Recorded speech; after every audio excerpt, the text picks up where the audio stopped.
Très heureux d'être à nous avec vous pour la lecture des énergies de la semaine après quelques semaines de pause. Pause consacrée à des vacances où nous avons visité l'Andalousie, c'était magnifique.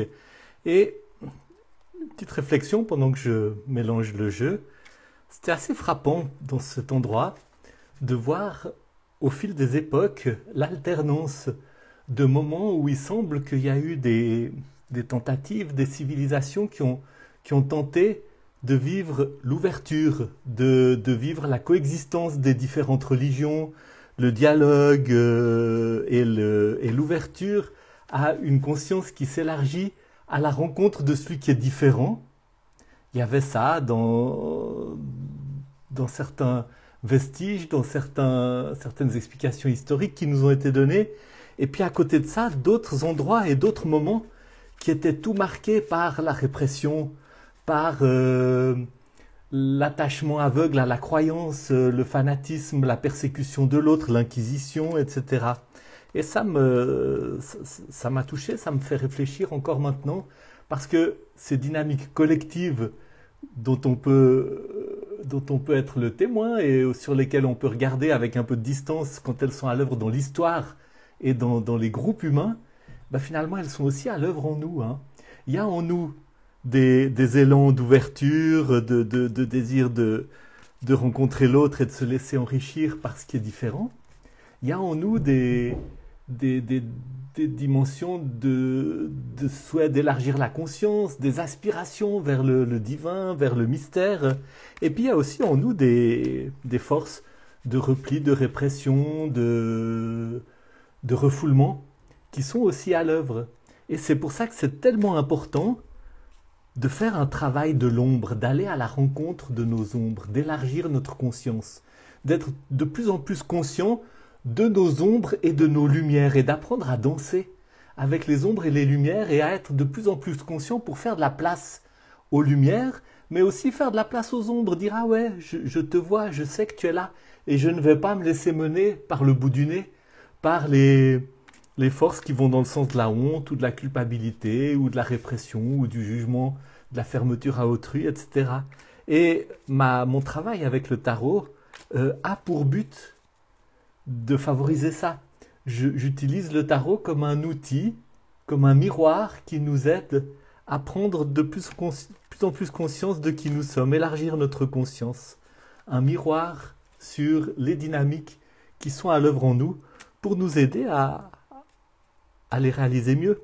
Et c'est pour ça que faire un tirage de tarot, c'est pas anodin, c'est quelque chose qui demande du courage, mais pas dans une perspective de divination. Je veux savoir l'avenir pour avoir quelque chose qui vient finalement un petit peu me conforter dans ce que je crois déjà, mais dans une dynamique de qu'est-ce que ce tirage me dit de mes peurs? Qu'est-ce que ce tirage me dit de mes espoirs, de mes aspirations? Qu'est-ce que ce tirage me dit des zones d'ombre que je ne veux pas regarder en moi?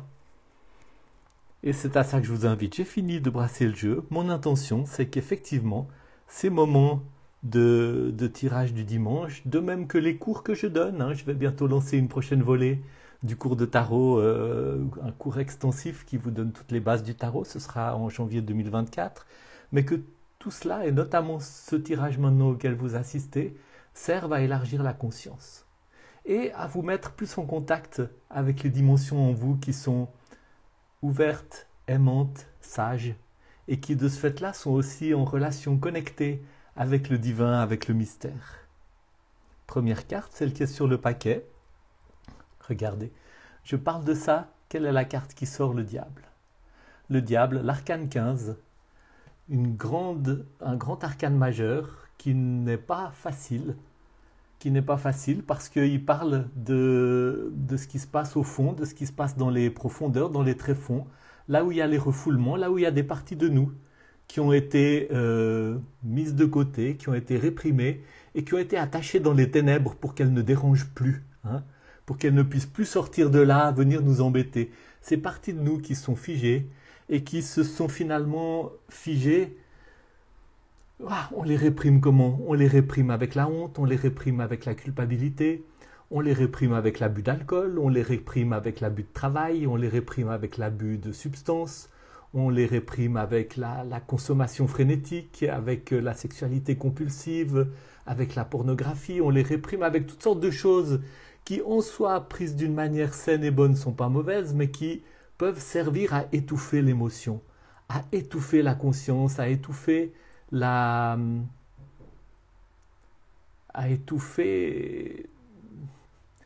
toutes ces dimensions qui sont souvent nées du traumatisme de l'enfance ou des traumatismes de l'enfance, des abus, des négligences, et qui finalement font qu'il y a des parties de nous qu'on ne veut pas regarder, il y a des parties de nous avec lesquelles on ne sait pas quoi faire.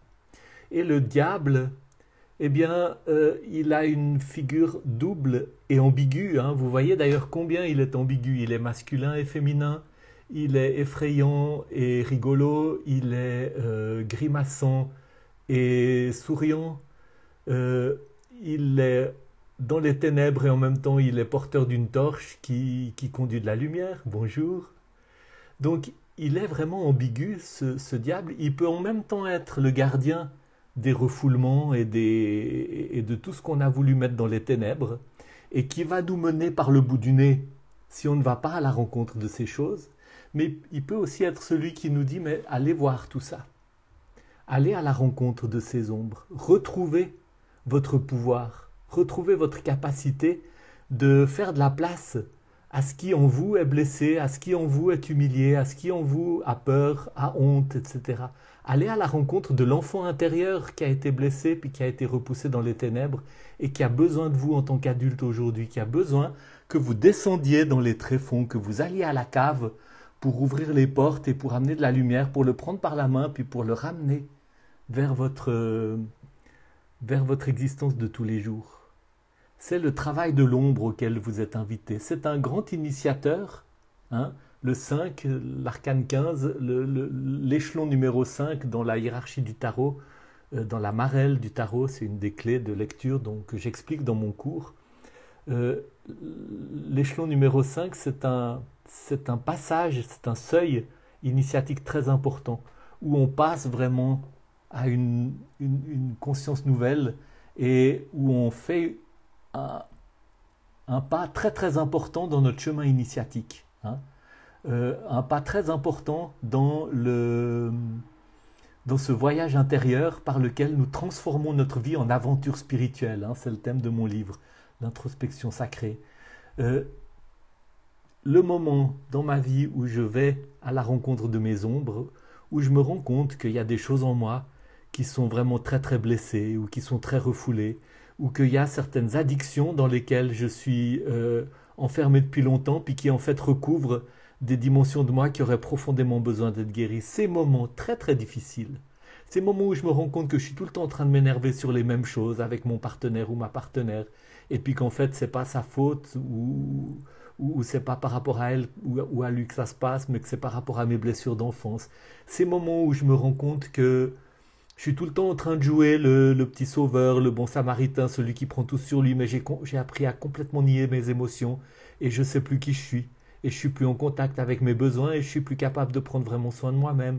Tous ces moments difficiles où on prend conscience des ombres, c'est des moments initiatiques dans lesquels nous sommes invités à descendre à la cave et puis à entrer en intimité, en relation nouvelle avec ces parties de nous. Donc c'est un arcane très très important et c'est quelque chose qui fait peur. Nous n'avons pas envie de faire ça. C'est pour ça que le diable, c'est aussi une figure effrayante.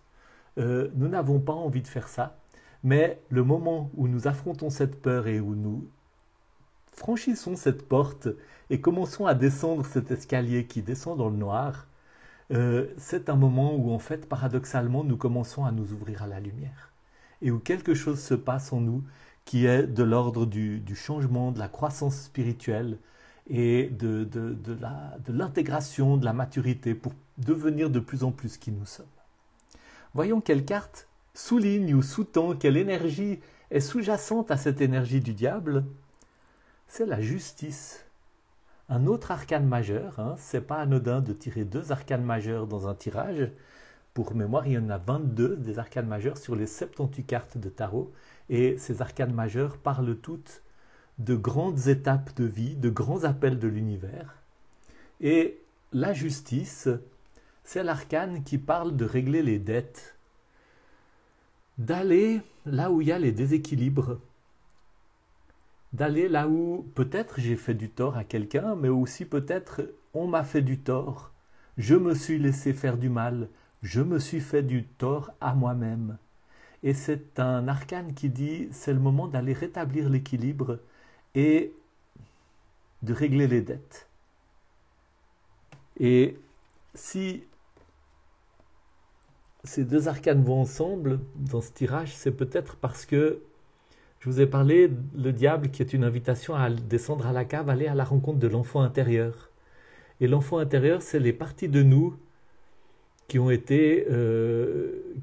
c'est souvent des parties de nous qui ont été blessées, qui ont été touchées par des traumatismes ou les négligences dans l'enfance et que nous n'avons pas su à l'époque comment intégrer, comment protéger. Et ces parties de nous se sont figées et sont restées bloquées. Et il y a des parties de nous qui ont besoin qu'on leur fasse justice. Hein. C'est pour ça que c'est l'arcane de la justice. Il y a des parties de nous qui ont besoin qu'on aille à leur rencontre, qu'on reconnaisse, c'est vrai, là, il y a quelque chose qui aurait dû se passer autrement. Il aurait dû y avoir un adulte qui soit capable de dire non.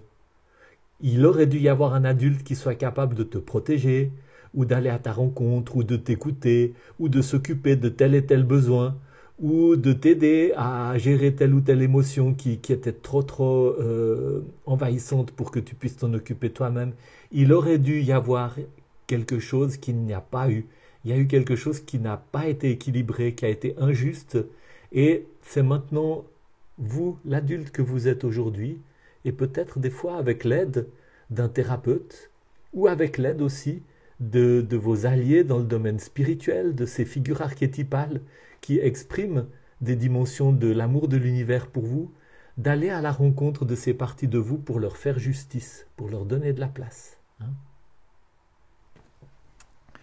Je termine avec la carte qui est sous le paquet. Et avant de montrer cette carte, je voulais juste vous rappeler que je donne le lundi 9 novembre un atelier sur aller à la rencontre de l'enfant intérieur, un atelier de méditation thérapeutique qui va tout être axé autour de ces thématiques. Le 7 de bâton. Le 7 de bâton, c'est l'énergie qui surplombe tout ça. C'est peut-être vers ça que ça vous mène quand vous faites ce travail d'aller à l'intérieur, de descendre à la cave et d'aller à la rencontre des parties blessées et de faire justice à l'enfant intérieur qui a été privé de certaines choses dont il avait besoin. Eh bien, ça vous amène, ça produit en vous le 7 de bâton. Le bâton, c'est un arcane, le 7 de bâton, c'est un arcane mineur. Le bâton, c'est le feu, c'est l'énergie vitale. Donc, c'est déjà quelque chose qui a à voir avec l'énergie vitale. Le 7 de bâton, je vous lis mon petit commentaire. Intense travail intérieur pour élargir ses limites personnelles. Continuez à repousser les doutes sur vous-même qui se sont souvent mis en travers de votre chemin.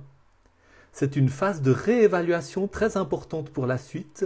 C'est un moment où vous vous reconnectez à votre vision et à votre confiance.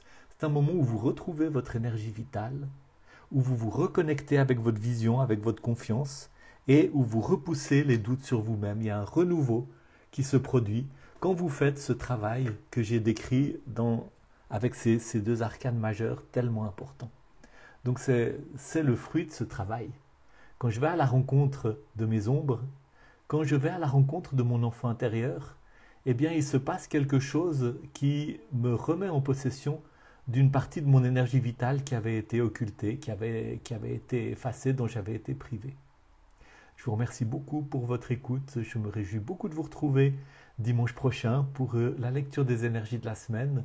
Et gardez avec vous ce tirage, réfléchissez-y, peut-être réécoutez, repensez-y, hein, parce qu'il y a de quoi travailler. Qu'est-ce que ça vous dit aujourd'hui? Comment vous pouvez vous approprier pour vous-même par rapport à vos circonstances présentes ce message, ce miroir, cette photo qui vous est tendue et qui vous parle de ce qui se passe en ce moment à l'intérieur de vous-même.